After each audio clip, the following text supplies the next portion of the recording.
आज का हमारा टॉपिक है इम्फाइजिमा। क्या होता है, अगर मैं इससे पहले अगर थोड़ा सा बताऊं तो कभी भी अगर आप मूवी थिएटर्स में गए हो ना, तो हमेशा एक एड देते हैं कि सिगरेट स्मोकिंग मत करो वरना लंग कैंसर हो जाएगा, ये हो जाएगा। तो एक पूरी कहानी बताते हैं, एक फादर की बताएंगे ना, वो ऐसा था, वो बीमार हो गया। तो जब भी वो देखना, वो स्टोरी बताएंगे ना, तो कैंसर के बाद जब वो बेड पे होंगे ना, तो कुछ ऐसे दो चार नाम बताएंगे। उसमें लंग कैंसर बोलेंगे जो क्रोनिक होती है, और उसमें लंग कैंसर, और उसमें वो सिगरेट स्मोकिंग से लंग कैंसर, और दूसरा एम्फाइजिमा बताएंगे, और तीसरा स्ट्रोक बताएंगे। यही तीन बताते हैं। तो लंग कैंसर पढ़ चुके हैं, स्ट्रोक भी आप पढ़ चुके हो, यूट्यूब पर डला हुआ है, वो भी आप जानते हो स्मोकिंग से कैसे होता है। थर्ड वन एम्फाइजिमा, यानी आपको पता है कि लंग कैंसर कितना खतरनाक है, डेथ होती है। स्ट्रोक कितना खतरनाक है, कितनी कॉमन, डेथ नहीं होगी। तो इस हालत में छोड़ देते कि जिंदा और मरे में कोई फर्क नहीं होता। स्ट्रोक वाले पेशेंट देखिए बेड पे हो जाते हैं, ऐसे ही लंग कैंसर की हो तो क्या ऐसी एम्फाइजिमा। तो एम्फाइजिमा बिल्कुल उसी तरीके से ना, स्ट्रोक कभी कंप्लीटली ठीक होते हुए देखा है? नहीं। क्या कभी लंग कैंसर कंप्लीटली ठीक होते हुए देखा है? नहीं। क्या एम्फाइजिमा कंप्लीटली कभी ठीक होगा? नहीं। ये एक बार हो गया तो फिर कंप्लीटली कभी भी ये ठीक नहीं होता। मैं क्या बोल रहा हूँ, मैंने बोला लाइन वर्ड याद रखना, कंप्लीटली। मैं ये नहीं कह रहा हूँ कि आप सही नहीं होगे, आपके सिम्टम्स पे काम करना पड़ेगा, मगर आप कहोगे कंप्लीटली वापस जैसे आप नॉर्मल थे वैसे हो जाओ, तो ना वो कभी आप स्ट्रोक में हो पाते हो, ना आप कभी आपको लंग कैंसर हो गया तो जो लंग का वो पार्ट खराब हो गया तो वो भी नहीं होते हैं। तो इसलिए मैं उन दोनों का एग्जांपल क्यों दे रहा हूँ, क्योंकि ये दोनों होने वाली सिगरेट स्मोकिंग से सबसे खतरनाक चीजें हैं। तो एम्फाइजिमा वन ऑफ देम, कि जो सिगरेट स्मोकिंग करते हैं, तो अगर ऐसा नहीं कि सारी सीओपीडीज जो है वो सिगरेट स्मोकिंग से भी होती है। क्रोनिक ब्रोंकाइटिस पढ़ा था वहां, हमने सिगरेट स्मोकिंग को सबसे मेजर रीजन बोला था। फिर भी हम क्रोनिक ब्रोंकाइटिस को उस डिसीज में नहीं डालते कि जो आपकी डेथ करा दे। नहीं, कंडीशंस खराब कर देगी, मैं मान रहा हूँ बहुत खराब कर देगी, लेकिन फिर भी आप उसको ठीक ठाक कर लोगे। लेकिन एम्फाइजिमा एक बार हो गया, अभी समझ आएगा कि क्यों मैं ऐसा बोल रहा हूँ। क्योंकि एम्फाइजिमा कोई ऐसा नहीं कि चीज हो गई, एम्फाइजिमा मतलब उस पर्टिकुलर पार्ट में जहां वो होगी वो खत्म ही हो गया, डिस्ट्रक्ट हो गया। वर्ड आएगा एक डिस्ट्रक्शन, डिस्ट्रक्शन का मतलब जानते हो, वो चीज ही खत्म हो गई। यानी एम्फाइजिमा की डेफिनेशन क्या है? Is defined as a distension of the air spaces distal to the terminal bronchi. अब इस लाइन को समझने से पहले हम जानते हैं कि हमारा जो नॉर्मल लंग होता है वो किस तरीके से होता है। अगर इस आप इमेज को देखो, तो ऊपर की तरफ ये ट्रैकिया प्रेजेंट होता है। ट्रैकिया से हमारा ये हमारा होता है, देखो लंग हमारा हमेशा दो पार्ट में डिवाइड होता है। एक होता है जो हमारे लंग का एयरवे होता है, और दूसरा होता है जो गैसेस एक्सचेंज में हेल्प करता है ना, जिसको आप बोलते हो एल्वलाई। एल्वलाई मतलब एयर सैक, ठीक है ना, ये वाला पार्ट जो बिल्कुल एंड में होता है। और ये आपके गैसेस एक्सचेंज में हेल्प करता है, मगर ये एयरवे नहीं होता। एयरवे कौन होता है? जो पाथ है। पाथ कौन होता है? उसमें आपके ट्रैकिया आते हैं, प्राइमरी ब्रोंका, सेकेंडरी ब्रोंका, टर्शरी ब्रोंका, ये आपके प्राइमरी ब्रोंका है।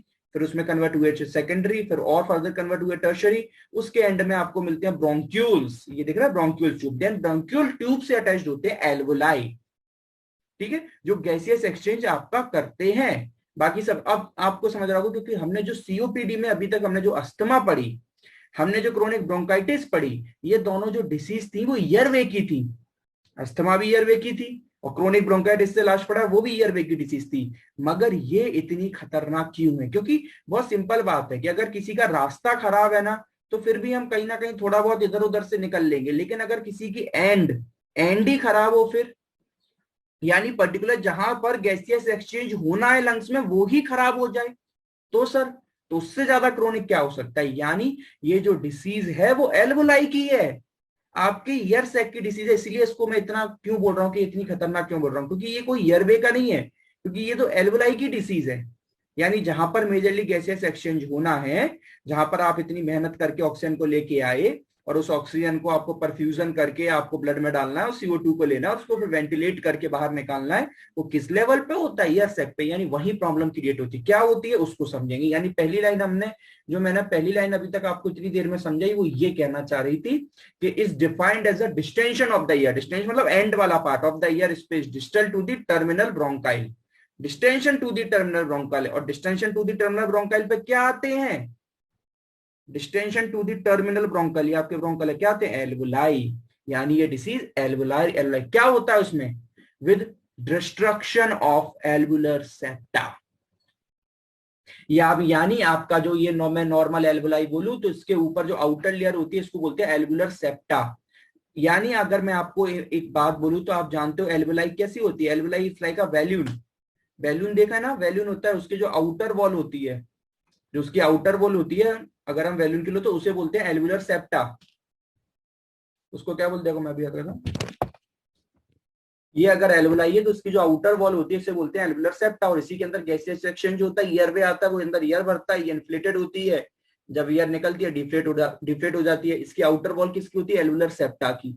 अब इसमें यही डिस्ट्रक्ट हो रहा है। अब सीधी बात सोचो, अगर मैं वैल्यून है, अंदर एयर भर रही है, मैं वैल्यून के जो ऊपर की रबर है वही तो एल्वुलर सेप्टा में, उसे ही फोड़ दूं, फिर वैल्यून कोई काम का?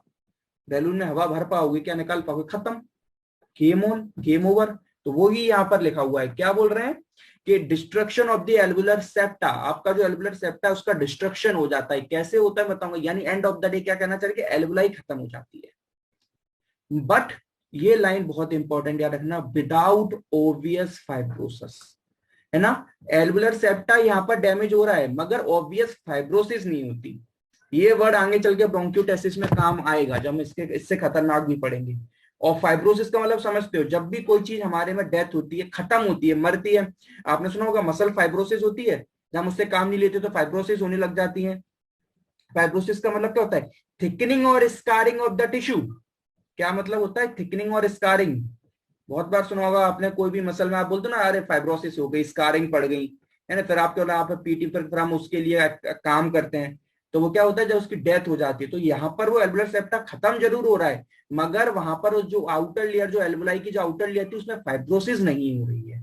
मतलब सीधी सी बात है, उसका काम खत्म हो गया, जो वो काम करती थी वो खत्म हो गया। अब वो दोबारा वापस तो अपने नॉर्मल आ पाएगी क्या? नहीं। एक बार एक बैलून की मैं आउटर लेयर फोड़ दूं, क्या वापस आप बैलून को आप अपने द्वारा उसमें एयर भरोगे तो भर पाएगी सर? नहीं। यानी वो एल्वुलाई तो खत्म हो गई, ये बात क्लियर है, मगर वो जो एल्वुलाई की आउटर लेयर थी जो डैमेज हुई, जो ये वाली जैसे दमोस देखो, ये नॉर्मल है, ये देखो ये डैमेज हो गई। अब ये आउटर लेयर डैमेज हो गई, अब इसके अंदर ना कोई एयर भरेगी ना कोई कुछ होगा। मगर ये जो आउटर लेयर जिसमें फाइब्रोसिस नहीं होती, मगर डैमेज हो गई, डिस्ट्रक्शन हो गया, सब कुछ है सर, मगर इसकी फाइब्रोसिस नहीं होती। फाइब्रोसिस मतलब सर थिकनिंग और स्कारिंग ऑफ द टिश्यू, ठीक है, वो नहीं होती। तो फिर सर कैसी रहती है? अगर ये तो सर नॉर्मली कैसी रहती है, नॉर्मल नॉर्मल अगर मैं बोलूं ये एल्वुलाई की नॉर्मल कैसी रहती है, ये नॉर्मल रहती है एकदम थिन, पतली सी होती है, जैसे वैलून की लेयर होती है ना, वैलून का कैसा होगा, अगर वो थिन नहीं होगा तो फूलेगा कैसे, इन्फ्लेटेड कैसे होगा? ऐसे ही इसकी भी आउटर लेयर कैसी होती है, थिन होती है, एकदम नॉर्मल थिन और लेसी।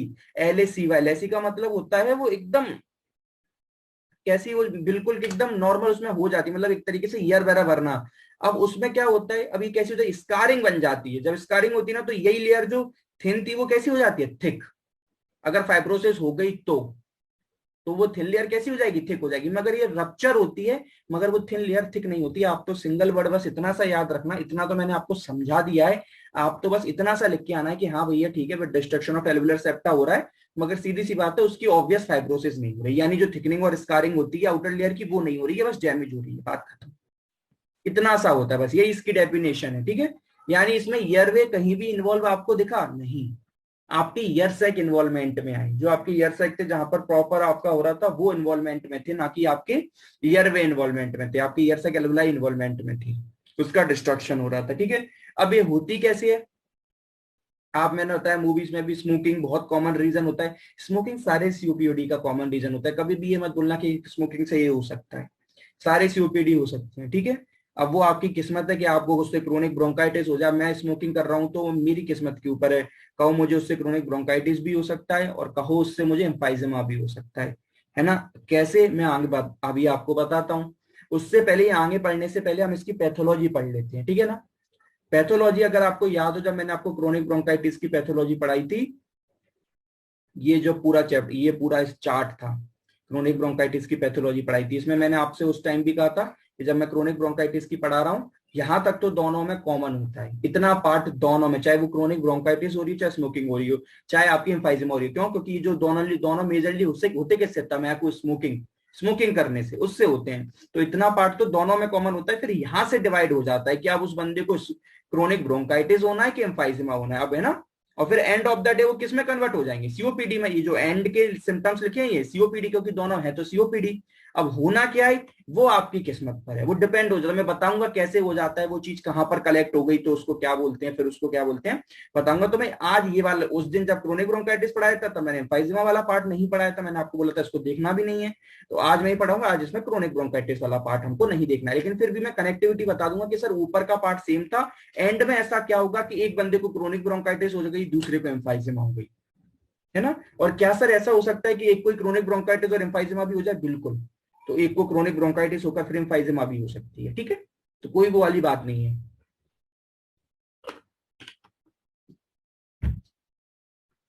अब होता क्या है, सिंपल पैथोजेनेसिस क्या है। हमने देखो सिगरेट स्मोकिंग करी, यानी कोई भी एयर पॉल्यूशन करा, कोई भी एयर पॉल्यूशन करा, उससे क्या होता है हम जानते हैं। सिगरेट स्मोकिंग करते हैं, जब भी कुछ करते हैं, उससे मेन होता क्या है, उससे अगर देखो मैं आपको ये जो मैंने सीओ में पढ़ाई थी आपको, ये लाइन इसमें भी है, फिर आपको रिपीट करा दे रहा हूँ। ये पॉइंट्स बताई थी क्रोनिक ब्रोंकाइटिस में। जब भी हम सिगरेट स्मोकिंग करते हैं उससे हमारे दो तीन चीजें होती हैं।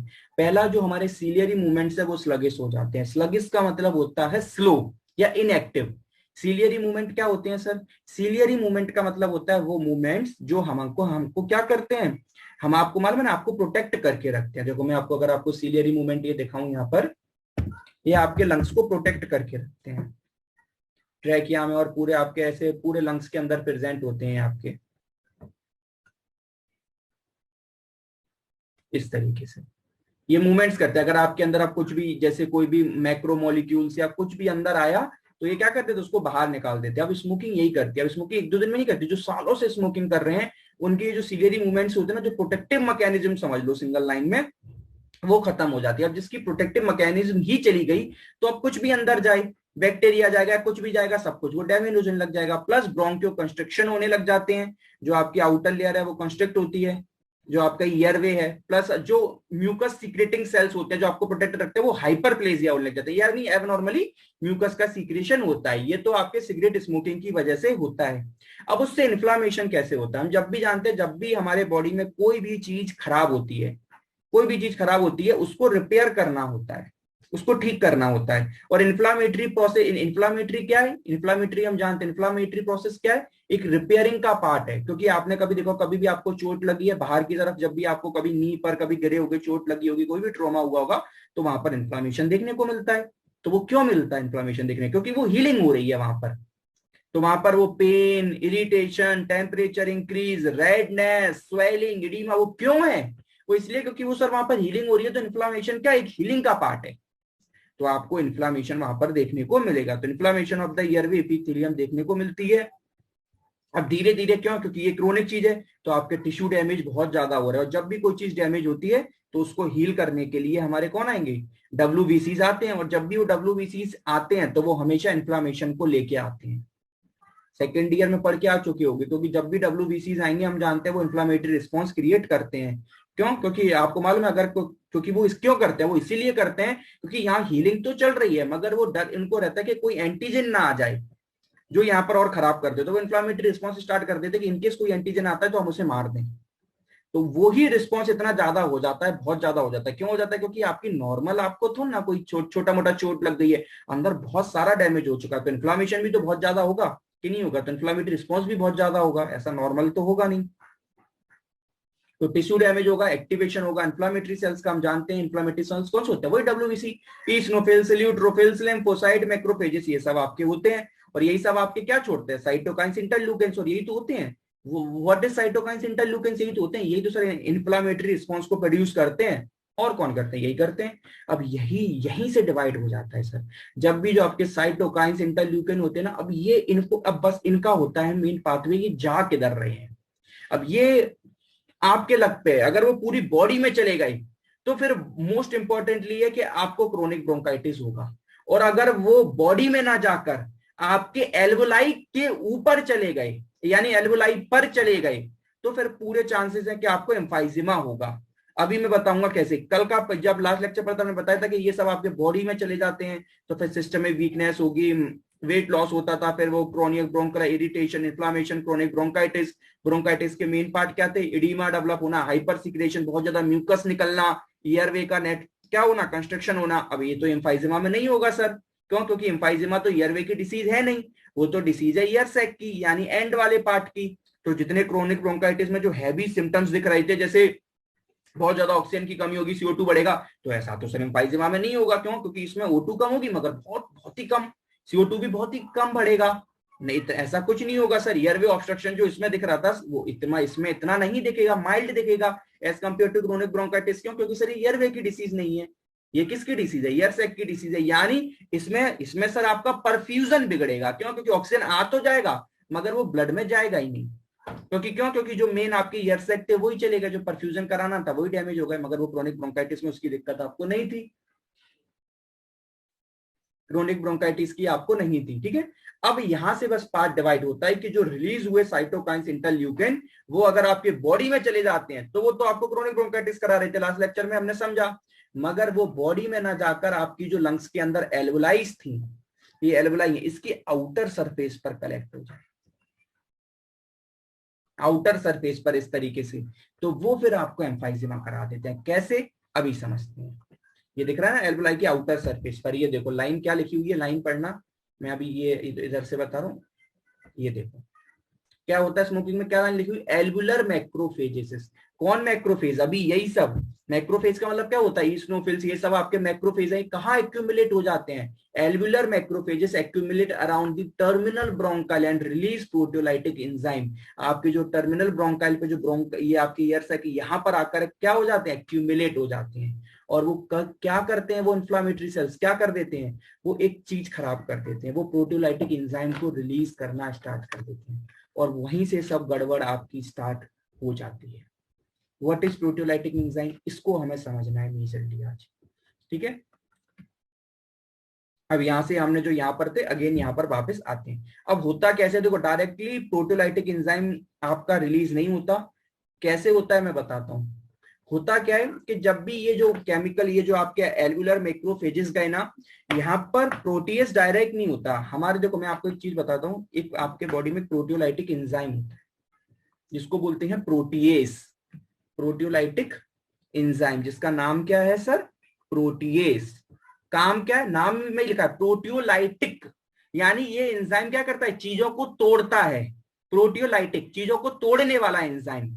अब ये एंजाइम एबनॉर्मली क्या हो रहा है? इंक्रीज हो रहा है, बढ़ रहा है। अभी पढ़ के है ना, एबनॉर्मली इंक्रीज हो रहा है। अब ये चीजों को तोड़ेगा। और अभी आप सर ने बताया कि ये प्रोटियोलाइटिक एंजाइम कहाँ इंक्रीज हो रहा था? किस जगह पर? एल्वुलाई के सरफेस पर, अराउंड पर। तो ये अभी एल्वुलाई के सरफेस पर अगर ये इंक्रीज होगा तो किसको तोड़ेगा? एल्वुलाई को सर। जहां इंक्रीज हो रहा है उसी को तो तोड़ेगा। इस वजह से ये एल्वुलाई को क्या करने लग जाता है? Break down. Increase protease activity with break down of elastin in connective tissue of lung. जो एल्वुलाई की इलास्टिसिटी, जो एल्वुलाई होती है उसके जो इलास्टिक सेल्स की इलास्टिसिटी एक नेचर होती है। अगर वो इलास्टिन नहीं होते तो वो क्या इन्फ्लेटेड डिफ्लेटेड कैसे होते हैं? बैलून जैसे काम कैसे करते हैं? तो वो जो सेल्स होते हैं उनको तोड़ने लग जाती है। यानी जो आपकी अब जो डेफिनेशन थी, जो क्या डेफिनेशन थी कि जो एल्वुलर सेप्टा था उसका डिस्ट्रक्शन क्यों होता है? इसी वजह से, क्योंकि जो आपका प्रोटीएज है, यानी जो प्रोटियोलाइटिक एंजाइम बोल दूं, या प्रोटियोलाइटिक एंजाइम का नाम क्या है? प्रोटीएज। वो एब्नॉर्मली बढ़ जाता है, और वो बढ़ेगा तो उसका काम क्या है? ब्रेक डाउन करना। अब आप पूछोगे सर तो ये बॉडी में प्रोटीएज होता क्यों है? क्यों होता है? ये इसीलिए होता है क्योंकि मेजरली इसका काम होता है कि जब भी कोई एंटीजन आए, कुछ भी आए, तो उसको ब्रेक डाउन करके, तोड़ के खत्म कर देना।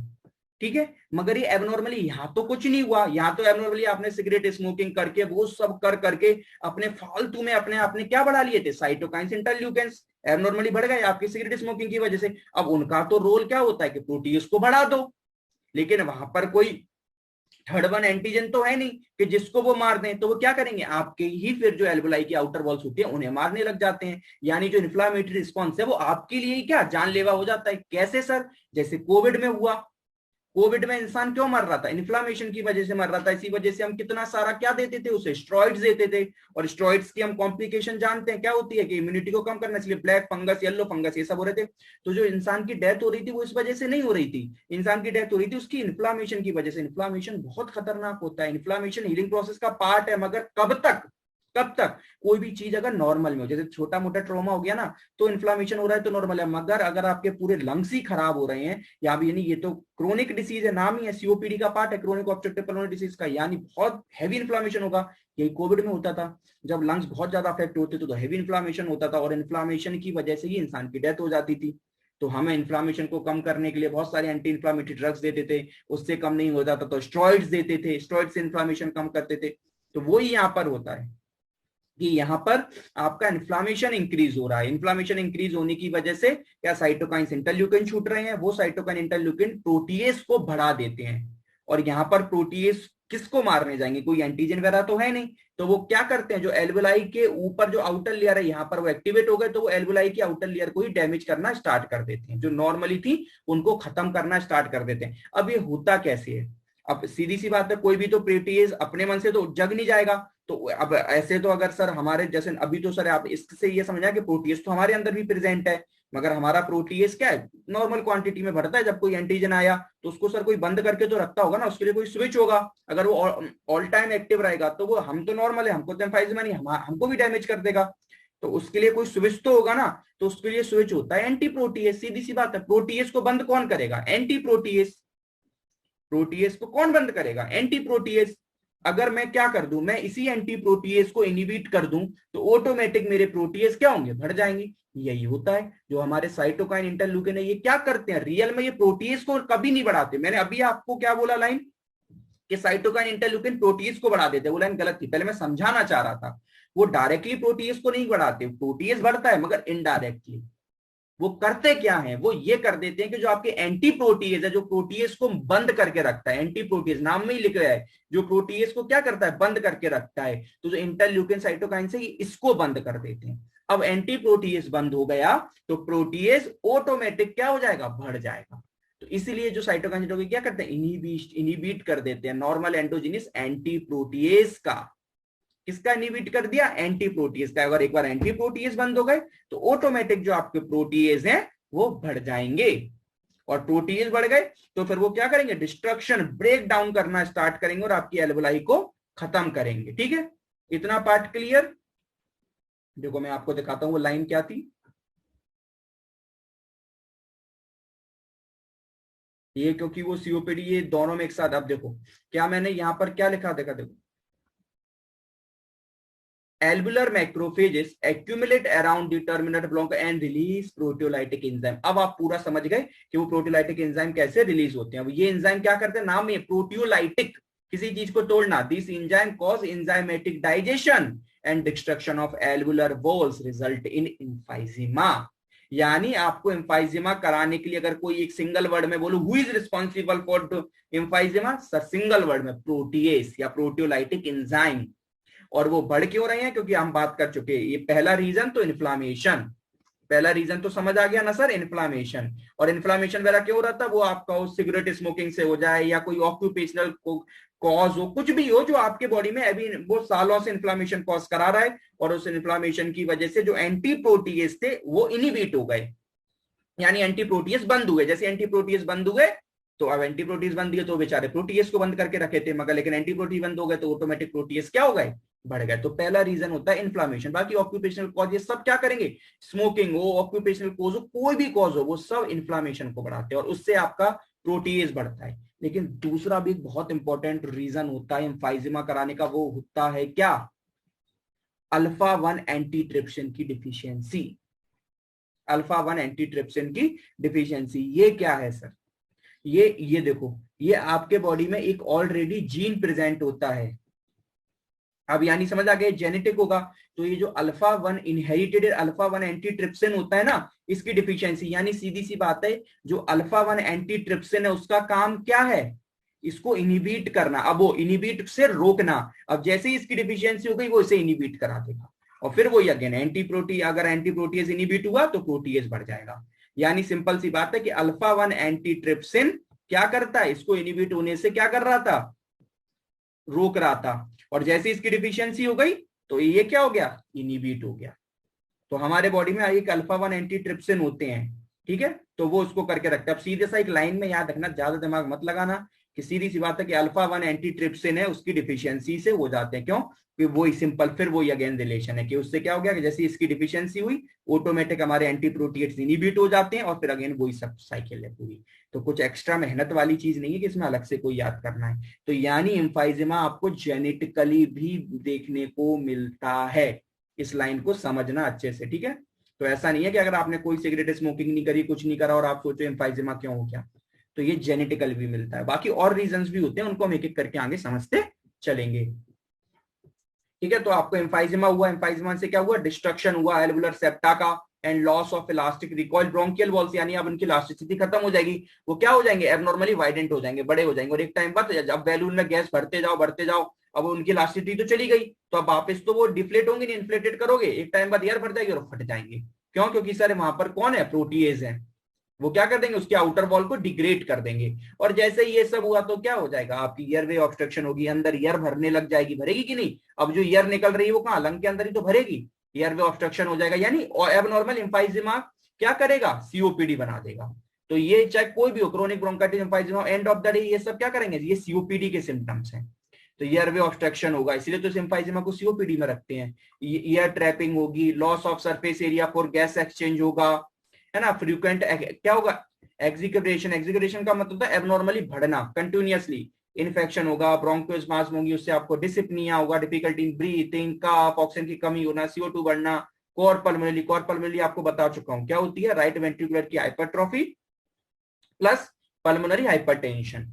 ये आपको हर, ये तो आपको हर सीओपीडी में देखने को मिलती है, इसलिए मैंने कहा था हर COPD end of the day, end में जाके सेम ही हो जाते हैं, बस ये समझना होता है वो होते क्या है और होते कैसे हैं, बाकी सब कुछ सब में सेम ही होता है, उनके सिम्टम्स भी सब कुछ उनका सेम रहता है, क्योंकि एंड ऑफ द डे है तो वो सीओपीडी ना, कुछ अलग तो है नहीं कि वो आपके लिए कुछ अलग बन जाएंगे। ठीक है, तो ऑक्यूपेशनल में जैसे जो लोग बर्नेस फ्लोर में काम करते हैं, जो गोल्ड इसमें जो सोने चांदी का काम करते हैं, यानी जो सालों से कर रहे हैं उनके अंदर जा रहा है कंटिन्यूअसली, तो वो इन्फ्लामेशन को बढ़ा देगा। और सेकंड वन रीजन तो हम बात कर चुके हैं, अल्फा 1 एंटीट्रिप्सिन की डिफिशियंसी। ये डिफिशियंट, अगर ये डिफिशियंट हो गया तो ऑटोमेटिक जो आपका एंटीप्रोटीज है वो इनिबिट हो जाएगा, एंटीप्रोटीज इनिबिट हो गया तो प्रोटीज बढ़ जाएगा, प्रोटीज बढ़ जाएगा तो एल्वुलर वॉल को डिस्ट्रक्ट कर देगा, और ये दिख रहा है। और ये एल्वुलर वॉल अगर आपकी डिस्ट्रक्ट हो गई, ये देखो आउटर वॉल डिस्ट्रक्ट होगी, डैमेज एल्वुलाई, तो सारी ईयर क्या हो जाएगी, बाहर निकल जाएगी। ठीक है, यानी एल्वुलाई आपकी खत्म, फिर कुछ नहीं हो पाएगा।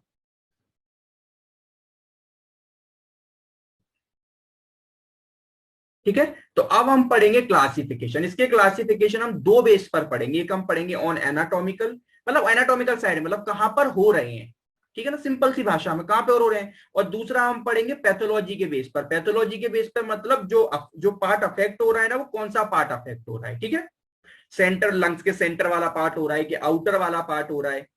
देखो मैं आपको फिर भी बता दूं, अगर आपसे कोई भी एम्फाइजिमा की सिंपल डेफिनेशन पूछे ना, व्हाट इज एम्फाइजिमा, मैं अगर बोलूं मेरे को सर हिंदी में बोलो एम्फाइजिमा क्या है, तो मैं उसको यही बोलूंगा कि एम्फाइजिमा का मतलब होता है एल्वुलाई का रप्चर होना और गैस का बाहर निकलना, एल्वुलाई के अंदर जो एयर भरी होती है ना उसका बाहर निकलना। अब वो हो कैसे भी सकता है, अभी जैसे आपको एक बताऊंगा, एनाटॉमिकल के साइड में भी बहुत अच्छा बताऊंगा, क्योंकि हर सर्जरी में अगर आपको याद हो, मैंने आपको A to Z her surgery की कॉम्प्लिकेशन में एम्फाइजिमा बताया है। पल्मोनरी एम्फाइजिमा आपने हर सर्जरी की कॉम्प्लिकेशन में पढ़ा है, याद करो। सबक्यूटेनियस एम्फाइजिमा हर सर्जरी की कॉम्प्लिकेशन में पढ़ा है। अभी समझ आएगा कैसे, आज समझना अच्छे से कि क्यों हर कॉम्प्लिकेशन पढ़ते हैं। तो हम पहला पढ़ेंगे पल्मोनरी एम्फाइजिमा, दूसरा पढ़ेंगे मीडियास्टर्नल, ये साइड के बेस पे कि कहां पर ईयर लीक हो रही है, क्योंकि डेफिनेशन क्या है, एल्वुलाई से ईयर निकलना, अब वो लीक कहां हो रही है, तो पल्मोनरी एम्फाइजिमा, मीडियास्टर्नम में, कि सबक्यूटेनियस में, एक एक करके समझते हैं, बहुत अच्छे से समझ आ जाएगा। सबसे इंपॉर्टेंट होता है परक्यूटेनियस, ये अच्छे से समझना, ये बहुत अच्छा पार्ट है। ये A to Z आपने जितनी भी सर्जरी की कॉम्प्लिकेशंस होती है, लंग्स की सर्जरी, जितनी भी आप लंग की सर्जरी पढ़ के आए हो, उन सब में आप पल्मोनरी एम्फाइजिमा लिख के आए हो। कौन कौन सी लंग की सर्जरी पढ़ी थी, लंग की, चाहे आपने सेगमेंटोमी पढ़ा हो, चाहे आपने डिकॉर्शन पढ़ा हो, चाहे आपने लोबेक्टोमी पढ़ा हो, चाहे आपने न्यूमेक्टोमी पढ़ा हो, वो हर सर्जरी कॉम्प्लिकेशन में मैंने आपको पल्मोनरी एम्फाइजिमा कॉम्प्लिकेशन पढ़ाई है। क्यों? देखो अब ये होता कैसे, ये इस तरीके से होता है, मान के चलो क्या हुआ, मेरे ये दो लंग थे, ठीक है, दो लंग थे, पहले तो ये समझ लू मैं, अगर मैं इस एक लंग को हटा दिया, यानी मैंने ल्यूमेक्टोमी कर दी, मेरा लेफ्ट लंग निकल गया, ठीक है, लेफ्ट लंग सपोज चला गया। अब क्या होगा, जितना भी लोड आएगा, अब वो लोड मेरे किस पे, राइट लंग पे, यानी राइट लंग को कितना काम करना पड़ेगा, राइट लंग को एज दोनों लंग की तरह काम करना पड़ेगा। तो क्या होता है कि आप जो भी आप ईयर ले रहे थे पहले, तो वो ईयर दोनों में जा रही थी 50-50, मगर आप जो भी आप ईयर लोगे वो 100% किस में जाएगी, राइट में। तो अब राइट की एल्वोलाई कैसी हो जाएंगी, एबनॉर्मली, बहुत कैसे एग्जांपल दो इसका, सोचो करो, एक वैल्यून में आप जो ईयर भरते हो वो एक टाइम तक ही तो भर सकते हो, उससे ज्यादा भरोगे तो क्या होगा, रप्चर। और वो ये होता है कंपनसेटरी मैकेनिज्म में, क्या होगा, हमारी बॉडी में क्या होता है कि लेफ्ट वाला, जैसे अगर हमने लंग हटा दिया, अब हमारी बॉडी को तो ऑक्सीजन की नीड है, वो उसको तो ना पता है कि एक लंग हट गया तो राइट पर लोड पड़ता है बहुत ज्यादा, तो राइट लंग, अब राइट लंग क्या होगा, एबनॉर्मली साइज में बड़ा होने लग जाएगा। क्यों? क्योंकि किसी भी, आप हर ऑर्गन में पढ़ चुके हो, हर ऑर्गन को आपने पढ़ा है, पूरा हार्ट पढ़ चुके हो, किसी भी ऑर्गन पर अगर लोड पड़ता है तो वो अपना साइज बड़ा करने लग जाता है। अब राइट लंग क्या करेगा, यहाँ एबनॉर्मली अपने साइज को इंक्रीज करेगा। लंग के साइज को इंक्रीज करने का क्या मतलब, सर एल्वुलाई को तो इंक्रीज करेगा। क्यों? क्योंकि गैसेस एक्सचेंज कराती कौन है, एल्वुलाई। तो एल्वुलाई अपने साइज को इंक्रीज करती चली जाएंगी, यानी हाइपरट्रॉफी करती चली जाएंगी, करती चली जाएंगी। वो तो अब ऐसा नहीं, अब मत बोल देना कि आज सर्जरी हुई कल एम्फाइजेमा हो जाएगा। आज सर्जरी हुई तो उसके 5 साल बाद, 10 साल तक आपके लंग्स बड़े होते चले गए, बड़े होते चले, लेकिन एक टाइम ऐसा आएगा कि आपकी जो एल्वुलाई है वो ईयर के प्रेशर की वजह से ही फट जाएंगी, रप्चर हो जाएंगी। तो यहाँ कोई प्रोटीएज था, बताओ, यहाँ कोई प्रोटीएज एंजाइम एक बार भी आया नहीं, फिर भी एम्फाइजेमा हुआ। हुआ। तो क्या मैं कह रहा था कि इसीलिए मैं आपको फिर से अगेन इसकी डेफिनेशन खोल देता हूं, ठीक है ना, फिर से इसकी डेफिनेशन एक बार पढ़ो। क्या डेफिनेशन? इज द क्या space distal terminal bombing with destruction of alveoli septa, यानी एल्वुलर सेप्टा के डिस्ट्रक्शन को ही एम्फाइजेमा कह देते हैं। तो लोग क्या याद कर ले जाते हैं, मैंने भी स्टार्टिंग में याद कर लेता कि अच्छा प्रोटीएज की वजह से, तो protease is the one of the cause for destruction of the alveolar septa. ना कि ये कि भैया कि सिर्फ के मतलब कि वो एम्फाइजेमा की डेफिनेशन हो गई। एम्फाइजेमा की डेफिनेशन तो ये कि एल्वुलर सेप्टा का डिस्ट्रक्शन होना, है ना, उससे ईयर निकलना, जो एल्वुलाई में ईयर भरती है उसका डिस्ट्रक्ट होगा, उससे ईयर निकलना, उसे बोलते हैं सर एम्फाइजेमा, बात खत्म। तो प्रोटीएज वाली जो आप पढ़ के आए हो पैथोलॉजी, वो इट्स नॉट अ वो ऐसा है कि वो कॉमन रीजन है, तो वो इडियोलॉजी है, ना कि वो है कि वो उसकी डेफिनेशन में कि प्रोटीएज हर बार ही होगा तो होगा। तो वो कॉमन पॉइंट था, सो सिगरेट वो कॉमन पॉइंट है, लेकिन जरूरी नहीं है कि एम्फाइजेमा की सिर्फ उसी के ऐसे हो। तो देखो पल्मोनरी एम्फाइजेमा में देख लो, कोई प्रोटीएज सिंगल वर्ड हो, यहाँ तो जो कुछ भी है वो कंपनसेशन की वजह से है। क्या होगा, अगर लेफ्ट लंग निकल गया तो राइट पे पूरा लोड बढ़ गया। अब राइट लंग पहले हाइपरट्रॉफिक होते गए कई सालों तक, हाइपरट्रॉफिक के बाद ऐसा क्या हो गया, एक समय आ गया कि उनकी आउटर वॉल वीक हो गई, लेकिन ईयर तो अंदर भरती गई, दिखता है बाद वो रप्चर हो जाएंगे। तो इसी के लिए 2 मार्क्स में हमेशा पूछते हैं, पल्मोनरी एम्फाइजेमा हमेशा पूछते हैं 2 मार्क्स का। ये मैंने भी बहुत बार क्वेश्चन आता है, इसलिए याद रखना, इसको कंपनसेटरी एम्फाइजेमा के नाम से भी, कंपनसेट करने की वजह से ये हो जाता है। Is a form of pulmonary emphysema that is localised, यानी एक पर्टिकुलर जगह पर, जिस लंग में से नहीं कहीं भी हो रहे हैं। क्यों? क्योंकि प्रोटीएज की वजह से तो हो नहीं रहे हैं कि लंग के किसी भी पार्ट में हो जाए, वहीं पर होंगे। जैसे मान के चलो, मैं बोलूं कैसे कि अब जैसे राइट लंग है और लेफ्ट लंग है, अब राइट निकाल, अगर सपोज लेफ्ट निकाल दिया तो राइट में ही तो होंगे, है ना। या फिर चलो ये तो इसमें समझ आ रहा है, दूसरा मैं एग्जांपल लूं कि आपको लेफ्ट भी है और राइट भी है, और मैं अगर आपको बोलूं कि लेफ्ट लंग भी है राइट भी, अगर मैं राइट लंग का, अब क्या मैंने करा, लोबेक्टोमी कर दिया, मैंने अपर लोब को निकाल के अलग कर दिया, तो सर अब एज कंपेयर टू लेफ्ट तो अपना अच्छे से काम करेगा, मगर राइट पे फिर लोड बढ़ गया। क्यों बढ़ गया सर? क्योंकि राइट वाले का आपने नियर अबाउट 33% पार्ट को काट के अलग कर दिया, यानी अब जो रेस्ट 77% पार्ट बचा उस पर लोड बढ़ गया, नहीं बढ़ गया? क्यों? कि उसे इसी 33% को भी कंपनसेट करने पड़ेगा। तो टाइम रहे, इसलिए हमने पढ़ा था कि लोबेक्टोमी, सेगमेंटोमी सब में पल्मोनरी एम्फाइजेमा दिखता है। तो इसके भी, इसमें भी अब राइट लंग के जो जितना पार्ट है सिर्फ उसमें ही तो एम्फाइजेमा दिखेगा, लेफ्ट में क्यों दिखेगा? नहीं दिखेगा। क्यों? क्योंकि प्रोटीज की वजह से तो हो नहीं रहा कि लेफ्ट और राइट दोनों में एम्फाइजेमा दिखेगा। दिखेगा क्या? नहीं। मगर अगर प्रोटीज की वजह से होता तो कुछ लेफ्ट में भी दिखता, कुछ राइट में भी दिखता। वो तो बॉडी की मैकेनिज्म है ना, वो तो कहीं भी हो सकती थी। मगर ये लोकलाइज्ड है, जो जिस जगह का पार्ट अफेक्ट है वहीं पर देखने को मिलेगा। इसलिए अगर इसमें देखने को अब मिलेगा, मैं आपसे पूछूं कि अगर मैं राइट लंग का अपर लोब बढ़ा दूं, सर कहां पर फिर आपको एम्फाइजेमा दिखेगा? तो आप बहुत आराम से बोल पाओगे सर लेफ्ट तो इन्वॉल्वमेंट में ही नहीं, तो उसे बाहर निकालो, राइट लंग का जो बचा हुआ पार्ट है, मिडिल लोब और लोअर लोब, उसमें आपको एम्फाइजेमा देखने को मिल जाएगा। क्यों सर? क्योंकि कंपनसेटरी मैकेनिज्म अपने आप को साइज को बढ़ाएगा, क्योंकि इसका एक पार्ट आपने अलग कर दिया है। तो बस इसलिए ये लोकलाइज्ड होता है। तो it is a condition where the normal lung tissue undergoes hypertrophy as a compensatory mechanism for an extensive damage to the other lung or a part of same lung। जैसे अभी अदर लंग का भी example दे दिया था, right निकाल दिया लेम, और same lung का भी पार्ट दे दिया, ठीक है। अब उसमें वो सर्जरी भी हो सकती है। अब ये मत बोलना सर सिर्फ सर्जरी, अरे मैंने बोला मैंने सर्जरी में काट के अलग कर दिया, बाकी कुछ भी मान लो, कोई डैमेज हो जाए, है ना, कोई एक्सीडेंट हो गया तो अपन लोग खराब हो गया उससे, कोई रिब घुस गई, कुछ भी मान लो, बस वो पार्ट खराब खत्म हो गया तो उस वजह से दूसरे पार्ट पे लोड पड़ गया। तो लोड पड़ना चाहिए, रीजन कुछ भी हो, मैंने बस आपको सर्जरी, आपको एक ऐसा एग्जांपल दे दिया जिससे तुरंत रिकॉल कर पाओ। तो फिजिकल फाइंडिंग क्या मिलेगी ऐसे लोगों में? रेस्पिरेटरी मूवमेंट आपके कम हो जाएंगे। क्यों? क्योंकि लंग का पार्ट एक खराब हो रहा है। हाइपर रेजोनेट परकशन मिलते हैं, ये बहुत अच्छे से रखना, ये एम्फाइजेमा में मिलते हैं, और एम्फाइजेमा में नहीं, ये हर सीओपीडी में मिलते हैं। क्यों मिलते हैं? हाइपर रेजोनेट परकशन मतलब क्या? आपके अंदर एयर लीक हो रही है, तो उसकी वजह से हाइपर रेजोनेंट परकशन मिलता है। परकशन समझो ना, किसी भी अंदर ये एयर भरी होती है, जब आप उसको बजाते हो तो साउंड आता है, तो इसमें हाइपर रेजोनेंट आई क्यों? क्योंकि अंदर एयर ज्यादा भर रही है, क्योंकि एल्वुलाई रप्चर हो रही है। अब आप बोलोगे सर अंदर ईयर क्यों ज्यादा भर रही है? क्योंकि एल्वुलाई अगर रप्चर नहीं होती तो वो जितनी ईयर ले रही उतनी ईयर बाहर निकाल देंगी, मगर आप जितनी भी ईयर लोगे ना, हर बार अंदर वो अंदर ही भरती चली जाएगी। कैसे? सर बहुत अच्छा, फिर से समझाओ कैसे। अब ये लंग है, अब इसके अंदर ये एल्वुलाई थी, ठीक है, ठीक है। अब इसमें मान के चलो ये वाली एक रप्चर हो गई। अब क्या होगा, जितनी भी हर बार ईयर आएगी वो आएगी तो तीनों के लिए ही ना, क्योंकि तीनों की जो ईयरवे है वो तो कनेक्ट है। ऐसा तो नहीं है कि नहीं ईयरवे चला गया, ईयरवे तो कनेक्ट है। तो अब ये दोनों क्या कर देंगी, अपना अपना जो, अगर इन्होंने 50 ml यहाँ से आई तो ये अपना 50 ml वापस कर देंगी। मगर क्या ये वापस करेगी? नहीं, ये 50 ml ले तो लेगी मगर इसके अंदर ही भरा रहेगा। भाई हर बार 50 ml आएगा, हर बार 50 ml आएगा, वो अंदर ही भरता चला जाएगा। तो लंग के अंदर क्या हो जाएगा, ईयर भर जाएगी। और इसी इसी वजह से क्या हो गया, सीओपीडी। तो सीओपीडी में क्या होता है हम बता चुके हैं, chronic obstructive pulmonary disease, year का अंदर भरना, ठीक है। इसलिए इसमें क्या हो गया, आपका क्या हो जाएगा, इसमें आपका एक्सपायरेशन खराब हो जाएगा, आप सांस नहीं छोड़ पाओगे। इसलिए तो लोगे मगर छोड़ने में प्रॉब्लम आएगी, ठीक है। ऑब्स्ट्रक्शन हो जाएगा, ऑब्स्ट्रक्टिव डिसीज है, सांस छोड़ने में प्रॉब्लम आती है, इसलिए ये सीओपीडी का पार्ट है।